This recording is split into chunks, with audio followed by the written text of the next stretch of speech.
Good morning and welcome back to the Ecomm Engine. I'm delighted to be joined this morning by my friend Zoe from Tern Eco. Zoe, long time no see. How are you? Yeah, I'm very well, thank you, Nathan. How are you doing? Good, I'm very good, thank you. Just before I start, it's been remarkable to see the rise of Tern Eco and everything that you've been doing, and I've been really enjoying following the journey. Perhaps to those that haven't seen you or come across you, could you just tell us a little bit more about yourself and the business, both your time pre this business and in the world of retail, and now what you're up to? Yeah, sure, no problem. So I've always worked in retail, predominantly in digital and e-commerce. I started my journey way back in the early 2000s, and spent quite a significant chunk of my career in the digital team at Topshop, which was great. Thoroughly enjoyed it. Started as assistant merchandiser and worked my way up to head of online trading. And there was a team of 50, and we did all sorts of exciting things like launched the first international websites and the first app and mobile sites, content and commerce strategies, the first social media channels. Just loved the possibility of digital then, and still do now. But left Topshop back in 2017. It was time to go. I thought I needed a change in direction. Went on to be digital director at Jimmy Choo for a bit, and then at Urban Outfitters Europe for a couple of years. And loved it, loved everything about the digital world. But over the years, my kind of understanding and my awareness of the industry's impact on the environment was growing. My customers were starting to talk a little bit more about sustainability and starting to be more considered in their purchases. And I was, kind of thinking, well, how do I harness my skills and experience, but to something that feels slightly more purposeful? And my current partner, Kate, I worked with at Topshop, and we'd been talking about working together again and what that might look like. And stars were aligning, and at the end of 2019, we decided to launch our own digital consultancy, which is Zoka. But we wanted to focus specifically on sustainable retail and learn more about what was going on in the industry and the challenges and opportunities that retailers saw in the space. And originally, we were going to launch a secondhand children's goods marketplace, so buying and selling prams, buggies, car seats, nursery furniture, all that stuff that parents spend lots of money on, but you need to get rid of after a certain period of time because you don't need it anymore. Yeah. But as we kind of started working with more brands and retailers, as we learned more about what was going on, and what options were out there, we got really excited about the opportunity to help drive change on a greater scale, I guess. And that's kind of really where the idea for TernEco was born, because we could see brands and retailers start to talk about what resale meant to them, how secondhand was growing. We could see the rise of things like vintage and Depop, and felt that there was an opportunity to help brands run these programs directly themselves, not outsource it, not work with a third party to manage it on your behalf, or not use a third party marketplace like an eBay as an outlet channel, but to really understand where the opportunity for resale is for your business and own that experience to start to finish. And so that's kind of what the premise of Tern is. How do we give retailers the tools and the software to run these programs efficiently and profitably themselves?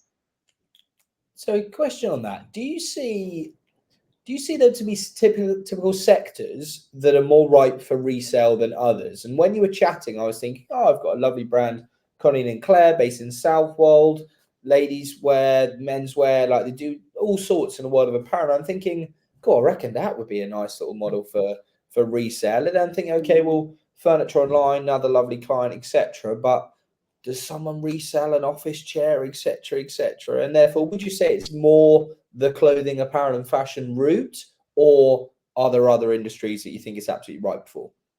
Um, so I think there's four categories that we're seeing the biggest growth in resale across. Fashion and apparel is definitely one of them, and there's a huge amount of activity happening in this space. But let's not forget there's also a huge amount of waste in that industry as well. Yeah. And up to 80% of what gets made typically gets sent to landfill, sadly. But alongside apparel and footwear, we are seeing huge growth in the tech space. So, small electricals, mobile phones, laptops, and small goods like that. Furniture is a rapidly growing market. You've got platforms like Vinteria that are growing. You've got IKEA running buyback as well. We're working with a furniture retailer in Australia currently on their buyback and resale program, which is going really well. And then the other category that we're seeing is sports and leisure goods, so sporting equipment and toys and games predominantly. I posted something at the weekend about Decathlon. Got really excited about them extending their buyback and resale program, and they're now offering multiple sports categories, because I can't remember what the statistic is, but a huge amount of us have got sporting equipment lying at home unused somewhere, either tennis rackets or weights or whatever it is. So we're seeing explosive growth in a number of different categories. I think resale is not right for every product category. It's not perfect or really an option for cheap goods that are not made to be durable or to last for a long time. So quality goods that are well built, that are durable, obviously have a bigger opportunity to extract more value and resell or reuse or repair or upcycle once that initial owner doesn't need it anymore. Very cool. And I guess a couple of times you mentioned the term resale there, and today's episode is all about the resale revolution. For those that are coming into this cold, how do you define resale? Like, how would you describe it? Well, resale has got a number of different terms. I think we call it second-hand, pre-owned, pre-loved, resale, re-commerce, but predominantly really what we're talking about is the buying and selling of second-hand goods, whether that is peer-to-peer, whether that's buying from a brand, whether that's buying from an eBay, etc. Okay, nice. And I think, you look at the sustainable shift in the world of retail in the last 12, 18, 24 months. This is absolutely front of mind. I guess the frustration is looking at the retail landscape at the moment, and you and I were talking just before we came on air, looking at the world of retail currently, it's in a tricky place, and therefore it's maybe not at the top of everyone's agendas where it probably should be. How do you see that shifting in the next 12 to 18 months? Because right now we were saying it seems more of a luxury than a necessity. But I think it's fair to say that we both believe that in the not too distant future, this is going to be on the board agenda of every retail business within reason out there.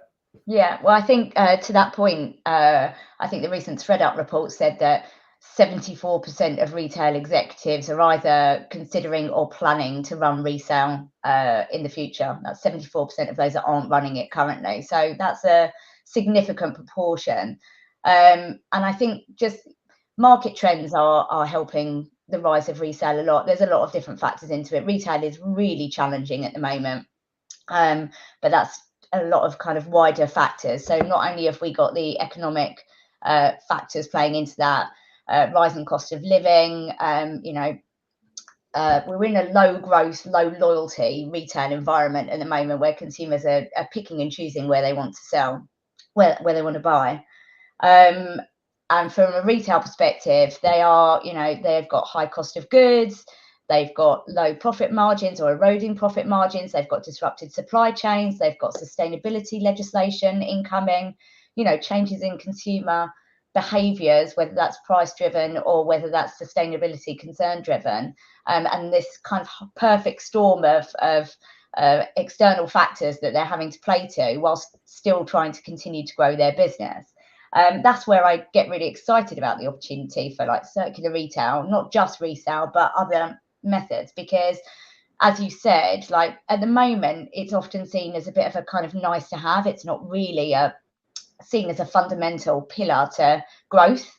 But actually, when you look at what offering these programs can do, like if we speak to retailers and we'll say, most of them are looking to do three things, right?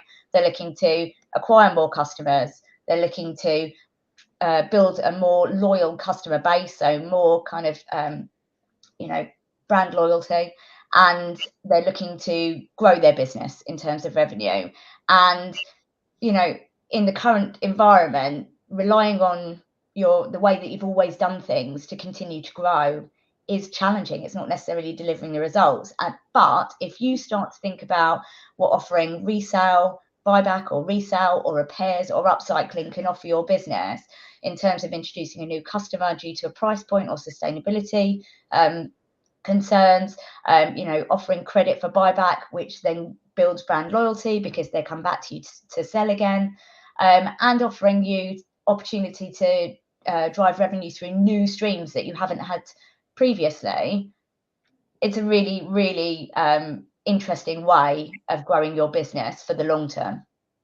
So a question, and excuse my naivety here, but how early does TernEco get involved in the process? So I buy an item of clothing on a retailer's site. I'm not decided I don't want it, etc., etc. I want to return it. At what point does your tech come in? Is it to return it to then put it into this kind of secondhand, for lack of better terminology, marketplace? Or is it actually they handle the return, that's with another tech solution, a Revenue or someone similar, but actually when they want to then buy and sell the good second time around, that's where your tech comes in? So we are not customer returns. Customer returns are slightly different. And I think that's where the kind of take back terminology still needs to evolve slightly. We come in to enable brands and retailers to run take back and resale or repair programs directly themselves. So we're a white label solution. We sit within the brand and retailer's website. Typically, they'll have some kind of marketing collateral or landing page that talks about their program, what they do with the product, why they're running the program, what to expect. And then when the customer says, yeah, I'm ready to trade my products in, that's where we take over. And we either leverage the online order history if it exists, or we allow retailers to offer their customers the ability to trade in items bought from other channels as well. That could be a physical retail store, it could be from a wholesale partner, but it enables them to trade that in. So the customer is able to say, I've got this item, see an amount of credit that the retailer is willing to offer them for it, get a shipping label so they don't have to think about how they're going to send it back. And then once the retailer or a third party, if someone else is receiving the goods on their behalf, has received those goods, we then trigger credit to the customer. Retailer takes ownership of the goods. They can reuse, resell, upcycle, recycle, depending on what that good is, what condition it comes back in, what their business objectives are. And our data, from kind of knowing from the outset what's coming back through to the condition that it comes back in, then underpins that decision making and that next best life for that product. Okay, thank you. One of the things you touched upon a little bit earlier was legislation. Forgive me for not being absolutely up to date with the changes in legislation. Just perhaps you could educate myself and the audience about what the legislation coming in means for those of us listening in today. Well, I'm not a legislative expert it's very interesting. So we've already got things like right to repair. We've got deposit return schemes. Now we've got a date for in the UK. We've got extended producer responsibility, which is going to make manufacturers responsible for the entire life cycle of their product, not just kind of putting it out there in the world, but how does end of life get dealt with. You've got digital product passports that are coming in, which is going to ensure that we have got the data so that we know where a product was made, who made it, what it was made from, and we can trace it all the way through to its next best life as well. You've got things like France is introducing potentially a fast fashion tax, where they're going to increase the selling price of fast fashion items. There's legislation coming in from all angles. We've obviously got marketing legislation, so trying to get rid of greenwashing or green hushing. It's coming from all angles. So it's hard to keep on top of, but what I do think is this is the direction of travel. Everyone recognizes that, and as a retailer, if I had my retailer hat on, I would 100% be thinking about what this means for me. What do my customers think? What are they doing at the moment? Are they buying and selling secondhand? If so, where? What legislation do I need to comply from? And how do I bring all of these components together and build myself a resilient business model so that in 5 years' time I'm still relevant? Yeah, definitely. And you talked earlier about some of the benefits of adopting the resale revolution and working with someone like yourself or another party which was around diversifying revenue streams, driving new customer acquisition, improving brand loyalty, etc. I guess the question is, when you go cold into a brand, is there any way to forecast the impact in resale revolution in terms of what it could do? So is there any kind of general stat that says, you know what, typically brands that adopt this can add another 5% revenue onto their figures, or is it not as black and white as that? It's not quite as black and white. We're still very much in the early days, but there are definitely some kind of indicators in terms of what you could potentially expect. I think where we tend to start with brands and retailers, as I kind of alluded to in the question before, is, do you know what's happening with your product in the when your customers have finished with it currently? Like, where is it going? Are they selling it secondhand? Are they throwing it away? Are they just sitting on it because they don't know what else to do with it? Are they participating in the secondhand market themselves currently? Are they buyers? Are they sellers? If they're either or, what are their driving, motivating factors? And really just understand what their current behaviour is, so that you can work out what the right programme is for you in order to cater to those requirements. So what we see in the market is, it's something, it depends on what report you read, but like between 50 and 70% of consumers have bought secondhand in the past 12 months. So if you like, let's take the top because that's a higher number and I like it. 70% of consumers have bought secondhand in the last 12 months. But what we also see is that there are more buyers than there are sellers. So 50% more people are willing to buy secondhand or buying secondhand than there are willing to sell. So what does that actually mean? So from a retailer, if I put my hat on, it's trying to understand why people are not selling and how do I build a program that deals with all of those challenges that that consumers are seeing in selling product at the moment. So it's a hassle, right? If I've got a sofa or a pair of trousers that I don't use or wear or need or want anymore, I could sell it. There's multiple places that I could sell it at currently, predominantly peer-to-peer. But I need to photograph it, I need to list it, I need to decide what price to sell it at. I'm not guaranteed I'm going to sell it, that anyone's going to want it. I'm not guaranteed if I do sell it that I'm going to get the price that I want. I've got to deal with someone coming to my house, potentially lots of haggling backwards and forwards. It's a hassle. And that stops lots of people from selling their product at the moment in those secondhand marketplaces. So as a retailer, you've got a really exciting opportunity. And that's kind of where we try to leverage our experience in building really easy to use processes, e-commerce processes that break down those barriers to participation, to just make it really easy for the customer to sell you back their product when they're done with it. But in terms of kind of the opportunity, so we are seeing with some of our clients that resale is now accounting for 5% of their sales.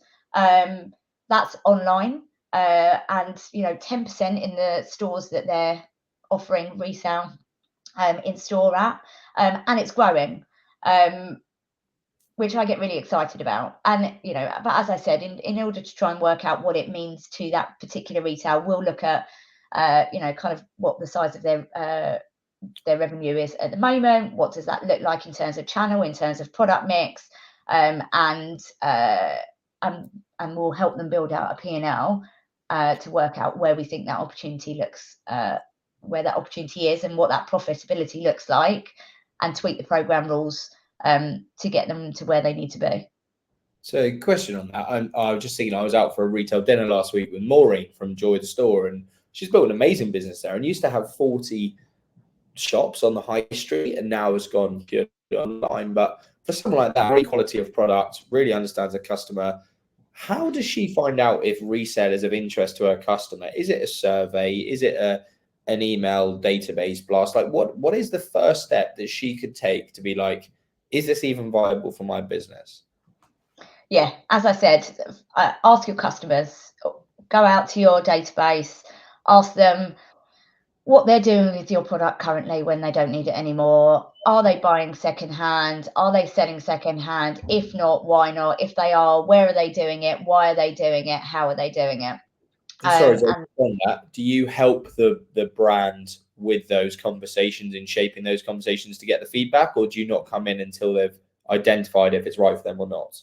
We work with brands at all different stages of their journey, but questionnaire and survey design is definitely something that we've helped a number of our brands with, because they often don't know. And I think, you know, when you're thinking about running these programs yourself, there's so many unknowns, right? How, you know, are we going to drive any revenue from this? Is anyone going to participate? What's it going to do to our full price sales of new products? How do I deal with the products when I bring it back? You know, what condition are they going to be in? All of these factors. So if you start by thinking about all these things, it can be really overwhelming. So, you know, we always say start small. Start with thinking what's the minimum that I can launch with in order to get some lessons that will allow me to then build my program from there, and understanding kind of customer demand and behaviors currently is often that first starting point. Perfect, thank you. And you've got you mentioned earlier peer-to-peer, but I think there's a couple of other different resale models, maybe 2 or 3 out there. What are they and how do you differentiate between them?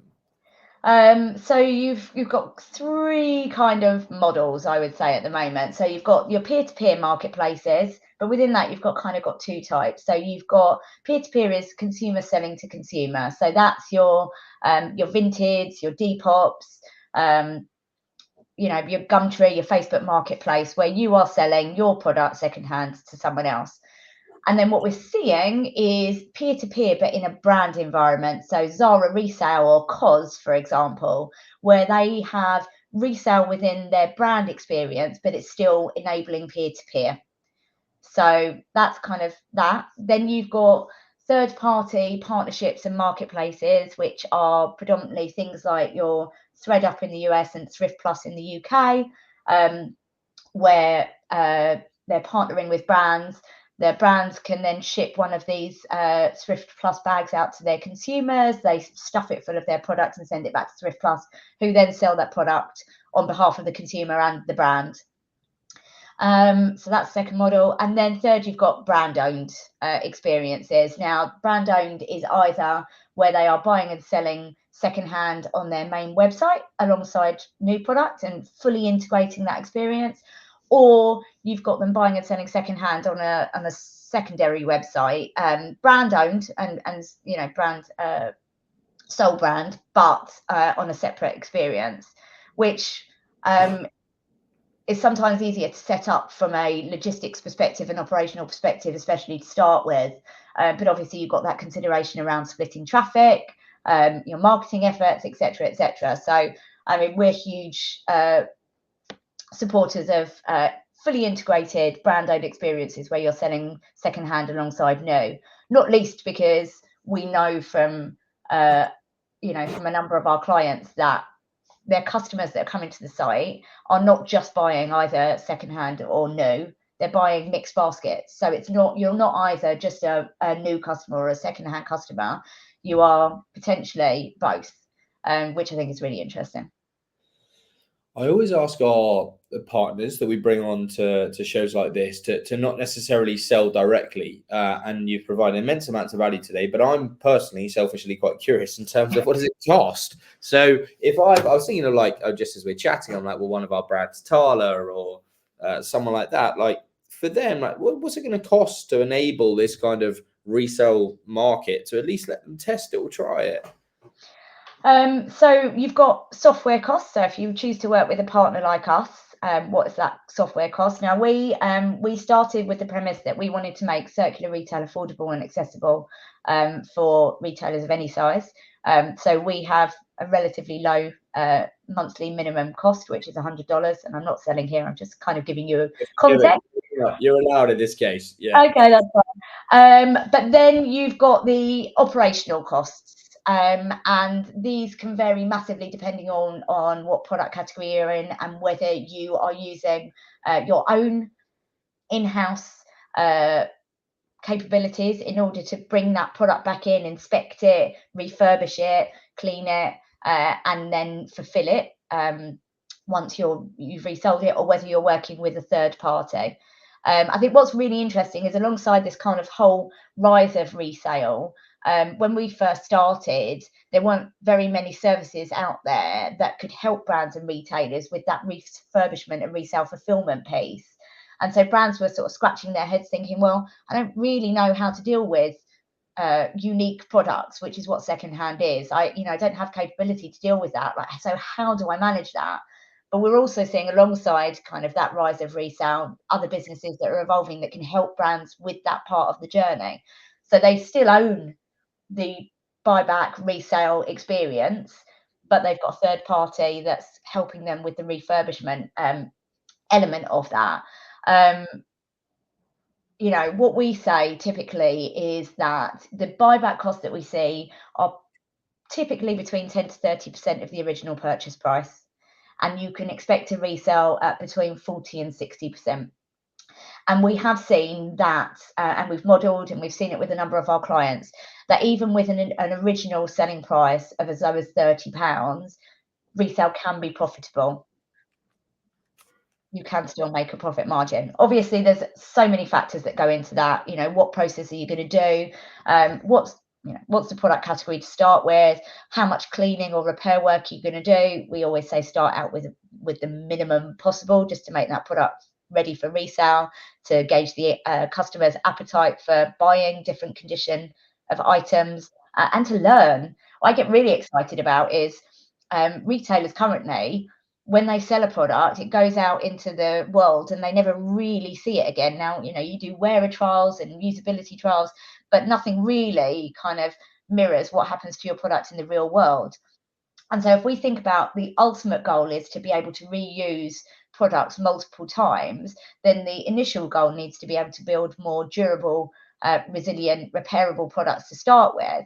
So if you start bringing pre-owned product back into your ecosystem and you learn that pair of shoes, every time you get it back, the sole is always worn in the same place, or every time you get that chair back, it's missing that screw, you can feed that back into your product design and manufacturing, so that you're starting to build more resilient products and more durable products, so that you can extract more value out of them and resell them or reuse them multiple times.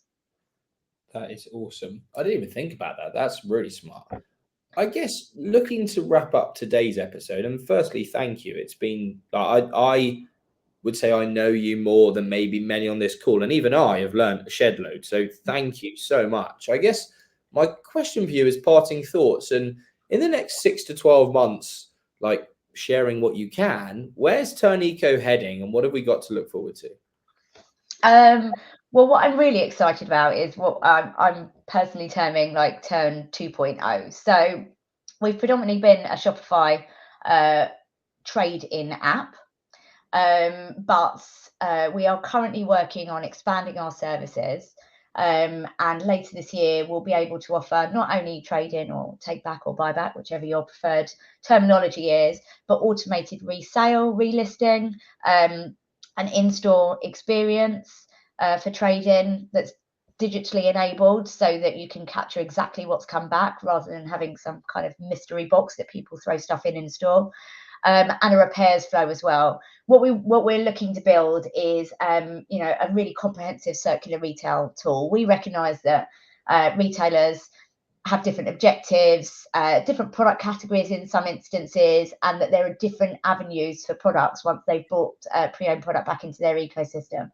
And so what we're looking to build, and what we're currently in the middle of doing, is building them the tool set that enables them to do it and run the programs in the way that helps them deliver against their business objectives, but also kind of their revenue targets as well. That's awesome. Zoe, thank you. For anyone that wants to find out more about Tern or about you, where can I ask them to go? www.tern.eco. Or come find me on LinkedIn, Zoe Rowswell. You've done that one before. Zoe, massive thank you for today. I hope you've all enjoyed it. For those listening in, please join us. Oh, before I go, it looks like I've got some questions, so I better just go through those. Ryan Atkins, what are your opinions on cash for trading in product versus discount against a future order? I think there's a place for both, and that's actually something else that I didn't mention that we are also working on. So obviously there's a question mark, I think, around solely offering discount on future purchases. In terms of continuing to drive over consumption, we know we're producing too much. So what's the benefit of offering discount code for future purchase? Well, it's about driving customer loyalty, but it's also about giving customers a responsible and rewarding way to deal with products when they don't need or use them anymore. I think there's a place for multiple reward types, whether that is loyalty points, whether that is cash, whether that's discount codes. And it's definitely something that we're thinking about. How do we deliver, again, something that, it's flexible and allows a retailer to offer different rewards depending on what their objectives are. And it might be that, we're seeing this in the marketplace at the moment, that some people offer both cash or credit, and it's up to the customer to decide which one they want to take. So, but it's predominantly the model we're seeing is that they'll offer a less amount in cash if you want to take that money there and then, but more in terms of discount code, because they're obviously trying to drive that loyalty element. That's a great share. Thank you. Do you know Ryan from Supercycle? I do. I was going to say, I think there's a collaboration to be had there around rental and resale, etc. And Ryan, thank you for the question. Folks, that's all we've got time for today. Zoe, a massive thank you. For those listening, we hope to see you on the next episode of Ecomm Engine, and we wish you a very pleasant rest of your day. Thank you. Thanks, Nathan.